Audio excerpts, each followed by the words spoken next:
We are talking about the Universal Service Directive at the moment, so that is far broader than only talking about culture. And everyone is saying, come on, telecom operators, or come on, and I don't play that game. I think we should be strict. If it is for general purposes, and this could be defended, then a member state should take the responsibility and in their own budget should make the reservation. It's a bit too easy, and now it is suspended a little bit, but it's not only telecom operators, but also the content providers. So David, count your blessings, and there will be others. So all in all, very much in favor for the idea of Frédéric, but we should have a sincere discussion how to feed that type of thought. Thank you very much indeed. I think we need to have the question of the audience, but I thank you very much for that. I think Anina Svensson wanted to make a comment from Spotify. Oui, bonjour, merci de me donner la parole. J'ai suivi bien sûr avec intérêt cette discussion. Et je ressens qu'il faut que j'intervienne quand même pour dire qu'il faut du temps, et il faut du temps pour mettre en place des modèles qui fonctionnent. Spotify, avec qui je travaille donc ici en France depuis 3 ans maintenant, on a mis en place la filiale française. On est au tout début encore de là où on aimerait être. La musique a des marges très faibles. Donc il faut une échelle, il faut des gros volumes pour que ça puisse fonctionner. Et il faut surtout du temps pour mettre tout ça en place. Aujourd'hui, sur les 12 territoires où nous sommes présents, cela nous a pris donc 6 ans pour y arriver. On a lancé les États-Unis au mois de juillet, qui a été critique aussi bien pour l'industrie, mais aussi pour nous, pour justement toucher le plus gros marché. À côté de ça, on a rétribué aux artistes aujourd'hui, sur toute notre durée d'existence, plus de 150 millions d'euros, ce qui est peut-être pas grand-chose si on compare l'industrie en tant que telle, mais si on compare avec le digital qu'en France, par exemple, représente à peu près 80 millions aujourd'hui par an en chiffres. Donc ça veut dire que nous, tout seuls, on a rétribué le double. Merci beaucoup de ce point. Je crois que le professeur. Ah oui, je crois que vous aviez posé. Vous avez professeur. Sachant que j'ai promis qu'on arrêterait dans 10 minutes maximum, parce que je crois que tous nos panélistes ont des avions à prendre. Non, Patricia, je vais être très court, n'ayez pas peur. Donc, Alain Coupe, Groupe Editi, je suis éditeur de livres. Bien évidemment, tout ce qui vient être dit est fondamental pour notre métier. Il y a la législation, mais je voudrais revenir sur ce que disait le président de Mediapart, sur Mediaset, sur le plan économique, qui pourrait aussi décontracter pas mal de choses. Je voudrais quand même rappeler, on a parlé de la peur. Madame Nelly Kroes le disait, dans notre groupe, nous avons 15 000 auteurs. Il va y avoir à peu près 50 qui ont des rémunérations significatives. Les autres auteurs sont forcément, effectivement, dans des chiffres qui ont été cités. Et ils ont peur. C'est-à-dire que cette peur de perdre même ce qu'ils ont. Donc on a dit, et je pense que si on remettait des conditions économiques plus équilibrées, je vais donner les chiffres. Aujourd'hui, la moindre remise de diffusion que nous accordons à un quelconque diffuseur, juste pour exister, c'est 30%. La moyenne des droits d'auteur payés sont à peu près 10%. Et la moyenne de rentabilité des maisons d'édition de littérature générale, c'est aux environs de 5%.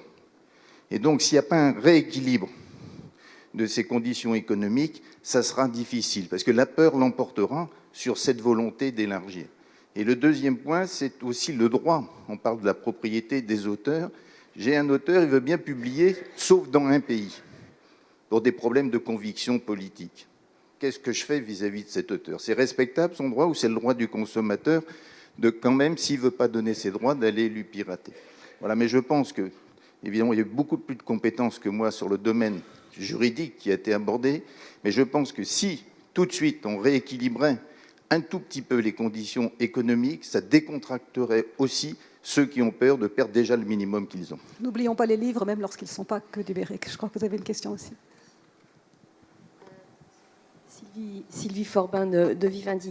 D'abord, je voudrais revenir au débat juste avant, parce que je n'avais pas retrouvé mon petit passage sur Condorcet, mais je ne voudrais pas que notre Assemblée se quitte en pensant que Condorcet était contre la propriété intellectuelle. Et je voudrais dire à notre ami américain que Condorcet a posé cette question, en effet, au siècle des Lumières, et c'est le débat que nous avons aujourd'hui, ce qui est quand même assez prodigieux. Je vous lis juste un petit passage. « Tout privilège est une gêne imposée à la liberté, une restriction mise aux droits des autres citoyens. Dans ce domaine, il est nuisible, non seulement aux droits des autres, mais aussi aux droits de ceux qui veulent avoir des copies, et pour ceux qui en augmentent le prix, est une injustice. La question, telle est la question, en d'autres termes, les privilèges sont-ils nécessaires, utiles ou nuisibles au progrès des Lumières? Ça, c'était votre théorie, mais c'était la première partie. Il continue. Un homme de génie ne fait pas de livres pour de l'argent, mais s'il n'est pas riche et que ses livres ne lui rapportent rien, il sera obligé d'avoir une occupation pour vivre et le public y perdra.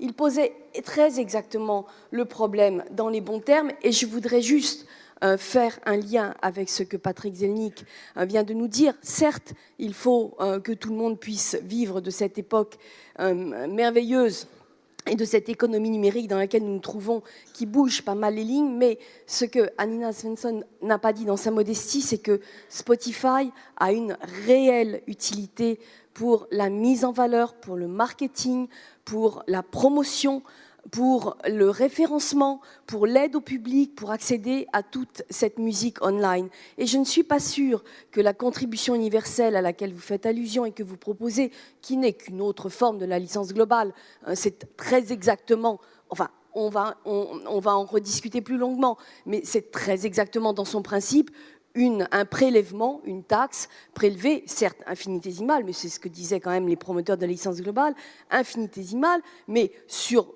tout téléchargement, quel qu'il soit, et redistribué, suivant au doigt mouillé pour les uns et les autres, c'est-à-dire une énorme usine à gaz, et sans aucune des fonctionnalités que proposent les distributeurs, dont c'est le métier. Donc je voudrais surtout qu'on ne reparte pas avec l'idée que c'est une excellente idée. Pardon, Patrick, il y a peut-être d'autres... on repart avec un débat, avec l'impression que c'est une question importante et qu'il y a un débat. Je crois que James voulait dire un mot, et je crois que j'ai eu une question là-bas, et je crois qu'après nous serons obligés de nous arrêter. Just two sentences, only, really, two sentences. First, one thing is missing from this debate, which is that the internet has also been wonderful for creativity, for authors, for the dissemination of speech. Almost everything that has been said today is the internet is a bad thing, it's terrible, it's piracy, it's hurting people. More people are authors on the internet than have ever been before. I think Condorcet would have liked that aspect of it, would have seen that as part of the Enlightenment, and please let us not set ourselves against that. Question, therefore, second sentence, would some of the proposals that are put forward today not make the internet, not the internet, but something rather like Minitel? Minitel, very nice, yes, totally controlled, very little piracy, also almost no creativity. Thank you. Une minute. Allez-y, puisque vous avez le micro, et puis ensuite on prendra la question de M. Simonini. Yes, I have a question for Mr. Drummond. My name is Robert Levine. I'm the author of a book called Free Ride, which is available on Amazon physically, digitally, and it's also available on a pirate site in Brazil that also seems to sell farm equipment, although I can't tell because my Portuguese isn't very good. And my question is, with YouTube, you talked about how you did this matching filter to enable copyright holders to keep their work off of YouTube if they wanted. And I think that's good, but what I wanted to ask you is that something you initially offered just to media companies that were willing to do a partnership with YouTube? And my second question is, if the solution is technology, why can't sites like this Brazilian site that is selling my book or the Pirate Bay be taken out of Google search results? Two quick questions. The specific answer to your question is we've rolled out this content ID to any content owner who wants to use it. That was the plan all along. The second piece, links to pages that have infringing content are taken out of the Google search engine all the time. And so if you send us a notice, we will take it down. And that's the way the internet works. Oui, bonjour, je suis la commissaire de l'autorité italienne chargée du dossier du droit d'auteur, autorité qui d'ici à 20 jours essayera d'adopter une réglementation pour la protection du droit d'auteur et pour contrecarrer la piraterie qui en Italie fait rage. Alors, je regrette que Mme Cruz soit partie parce que j'étais assez déçu de ces déclarations, compte tenu qu'elle est notre autorité de tutelle. La question se pose de manière très simple, compte tenu du fait qu'on n'a pas les loisirs en Italie de faire de la philosophie de théorie générale, mais on est en pleine bataille et donc il faut trouver des solutions.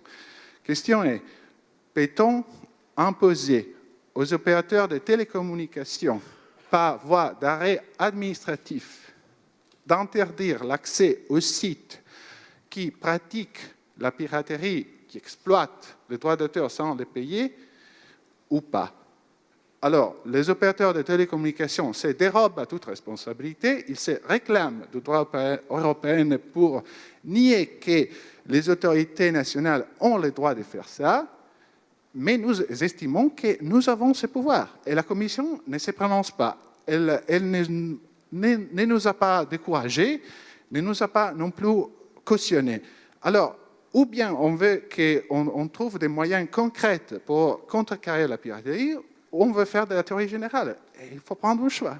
Alors, on va transmettre la question à Mme Kroes, évidemment. Is there any American answer? Does anyone want to answer in a few minutes of that point and something else as a government administration? Well, first let me respond briefly to something Professor Boyle said, and I will go on the record boldly and say, as an American, we love the internet. So the extent you feel like you're not hearing that message from the panel, I'm willing to go out there on a limb and say we are big fans of the internet. We think it's brought enormous benefits. But I want to, in response to that and some of the conversation about fear, actually, I just wanted to say a couple of things quickly. When I started this job, I spent a lot of time, as much as I could, outside of Washington, which I always enjoy, talking to companies that had a whole range of views on these issues.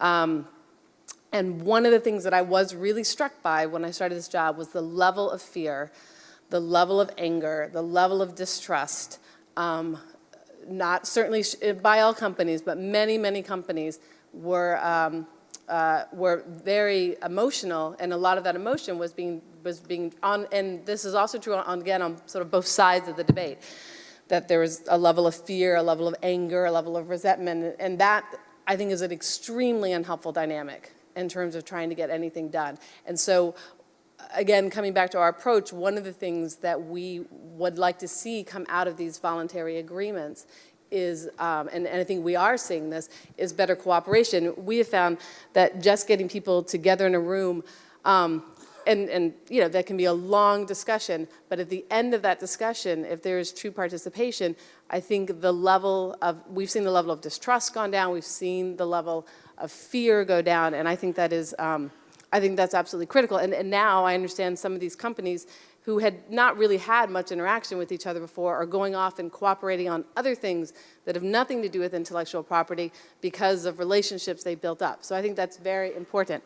But, and the second point I wanted to make going to this is, I think the issue of fear from a government perspective means that while there are a number of very complicated issues that we need to deal with, I think we feel very strongly as an administration, we can't, that doesn't mean we should sit back and say, this is a difficult thing to figure out, there are complicated issues here, therefore we can do nothing, and be frozen in fear because of what might happen. I think we feel that we need to figure out what those issues are, we need to tackle them, and we need to come up with an approach that balances them, and then we need to move forward with it.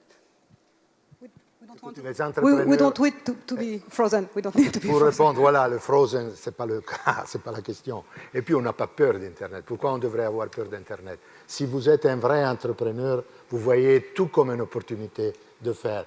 Tout, c'est une occasion. Évidemment, je reviens à ce que j'ai dit, chacun il doit faire son rôle. Et son rôle, c'est dans les limites. Mais quand je dis que vous dites les pirates, nous, on a été traités, on a écrit des livres que nous, on était les corsaires, les pirates, parce qu'on ouvrait un nouveau terrain d'exploitation, un nouveau business et tout ça, la télévision commerciale. Et évidemment, les autorités avaient peur. Maintenant, il y a, je ne sais pas si ça se dit aussi en France, mais on est incendiaire et on finit pompier. Évidemment, à la fin, on fait pompier, c'est peur. Mais c'est ça, quoi. Et c'est la dynamique et l'éthique. Mais en revenant à monsieur qui est de l'autorité, les cas concrets, voilà. On a fait un peu de philosophie. Et il a raison quand on dit, si nous allons sur les cas concrets, et moi, j'ai apprécié la recherche, le rapport que monsieur Bruno nous a. Parce que les conclusions, et moi, je crois qu'une grande chose, c'est l'autoréglementation. Nous, par exemple, sur la pub, sur le cinéma, c'est vrai, il y avait l'exception culturelle et tout ça. Mais dans les pays européens, on s'est mis d'accord avec les metteurs en scène, on s'est mis d'accord avec les producteurs, on s'est mis d'accord avec les publicitaires et tout ça, pour faire des choses qui étaient raisonnables. Parce qu'à la fin, ceux qui font les entrepreneurs ne sont pas des génies, à part quelques Steve Jobs ou des gens comme ça. Mais ils ont du bon sens. Et le bon sens, c'est ceux qui règlent la vie commune. Et voilà. Merci. La dernière question, et puis après on se sépare. I'm a filmmaker from India whose career was saved because of piracy. And my films were banned and they got pirated. And I had a career because of that. Now my question is, when my films come out, for at least 2 weeks, the pirates make sure my films don't get pirated. Right? That's the kind of loyalty I get.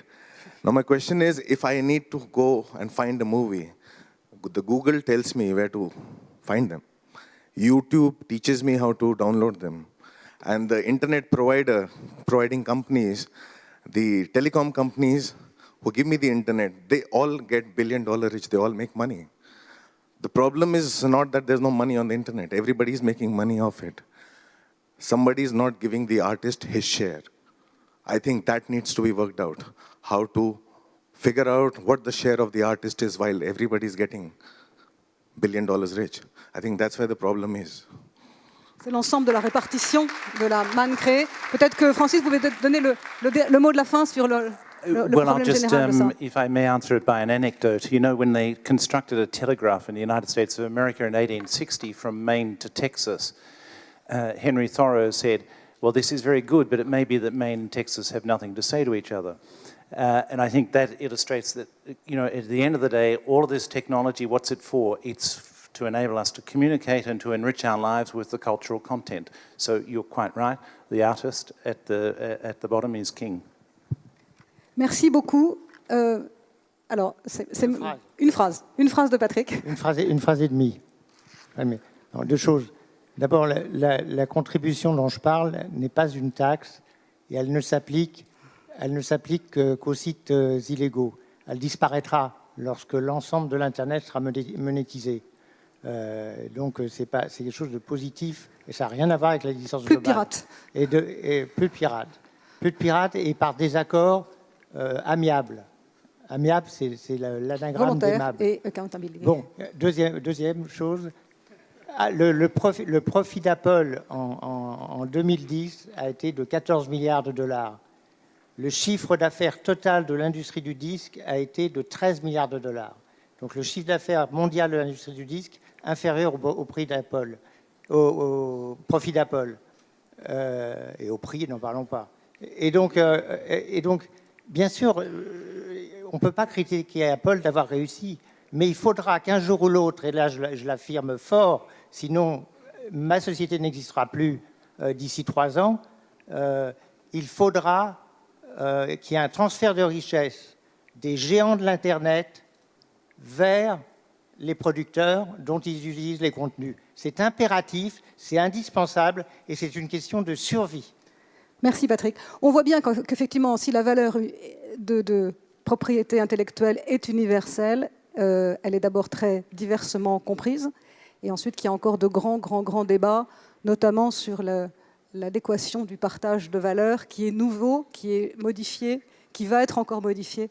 Et donc il faudra qu'il y ait toute la convergence des idées générales et des théories appliquées pour arriver à trouver un bon partage qui soit à la fois équitable et durable et prometteur pour tout le monde, pour favoriser la création et rétribuer justement tout le monde. Merci à tous nos panélistes. Je crois qu'on pourrait durer encore des heures, mais on le reprendra à d'autres occasions.